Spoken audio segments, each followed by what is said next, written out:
अस्सलाम वालेकुम नाज़रीन, मैं हूं अब्दुल अजीम। 7H न्यूज़ में आपका इस्तकबाल है।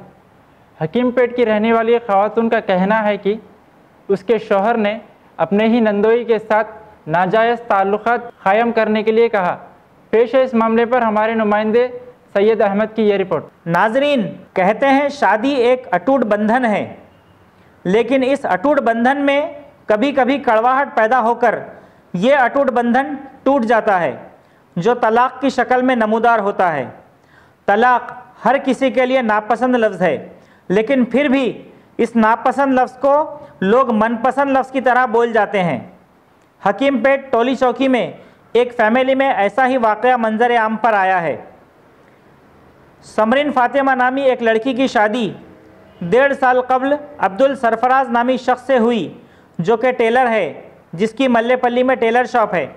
समरीन फ़ातिमा ने मीडिया के नुमाइंदों से अपनी शिकायत और तकालीफ़ का तस्करा करते हुए कहा कि मेरे नंदोई मोहम्मद खदीर पाशा मुझ पर बुरी निगाह रखते हैं। कई बार उन्होंने मेरे साथ ज़बरदस्ती करने की कोशिश की।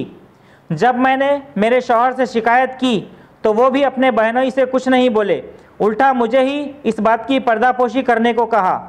जबकि मेरी ननंद यानी खदीर पाशा की बीवी भी मुझे मारपीट करती है और अपने शौहर के साथ नाजायज़ ताल्लुक़ात बनाने के लिए दबाव डालती है। खदीर पाशा के अपनी सालियों के साथ भी नाजायज़ ताल्लुक़ात बताए जा रहे हैं। और समरीन फ़ातिमा ने अपने देवर की भी शिकायत करते हुए बताया कि वो भी मेरे साथ बदतमीज़ी से बात करता है और गुस्ताखी करता है। आखिरकार मेरे शौहर ने मेरे नंदोई के दबाव में आकर मुझे तलाक़नामा भेज दिए, जबकि 2 दिन पहले तक वो मुझसे ये कहते रहे हैं कि मैं आकर तुम्हें अपने घर ले जाऊंगा। समरीन फ़ातिमा ने तेलंगाना हुकूमत और हैदराबाद की नुमाइंदा जमात से अपील की है कि मुझे इंसाफ दिलाया जाए और मेरे बच्चे के साथ भी इंसाफ किया जाए। नाजरीन, मुस्लिम मुआशरा आज किस सिमत में जा रहा है? क्या यही मुसलमानों का अंदाज़ रह गया है कि गुनाह पर गुनाह, गुनाह पर गुनाह करते जाएं?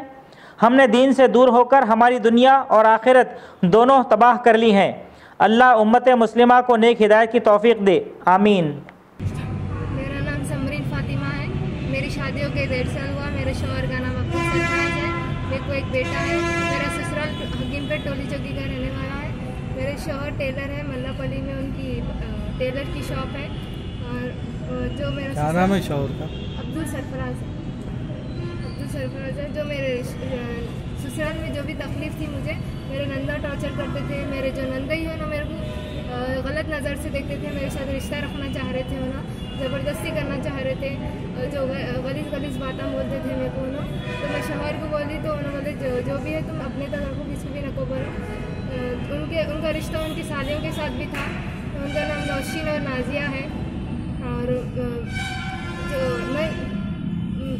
जो रिश्ता रख मेरे साथ भी रिश्ता कायम करो थे हमारे साथ, तो मेरे को पसंद नहीं आया। तो पसंद नहीं आया। मेरे शौहर को बोले तो तुम अपने तक ही रखो बात, किसी को भी मत बोलो, जो भी बच्चन बोलते हैं वैसा करो आप।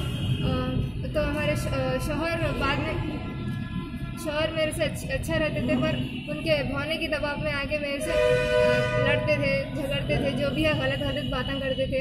जो भी उनके भाईजान बोलते थे वही सुनते थे। उन्होंने मेरे साथ ज़बरदस्ती करे तो भी सुनते थे। भाईजान का नाम क्या है? मोहम्मद खदीर पाशा। क्या जॉब करते हैं? वो लोग कूलरों की दुकान पे काम करते हैं। वो लोग गलत गंदे अल्फाज यूज़ करते थे मेरे लिए, और वो बहुत बार ज़बरदस्ती करने की कोशिश करे मेरे साथ। और मेरे को एक बेटा है मेरा, 9 महीने का है।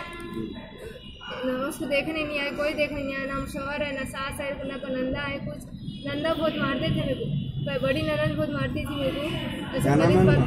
तहसीन बेगम है उनका, तहसीन जो खदीर पाशा की बीवी है। उन्होंने भी मेरे को ज़बरदस्ती करते थे उनके शौहर के साथ रिश्ता रखो बोल के।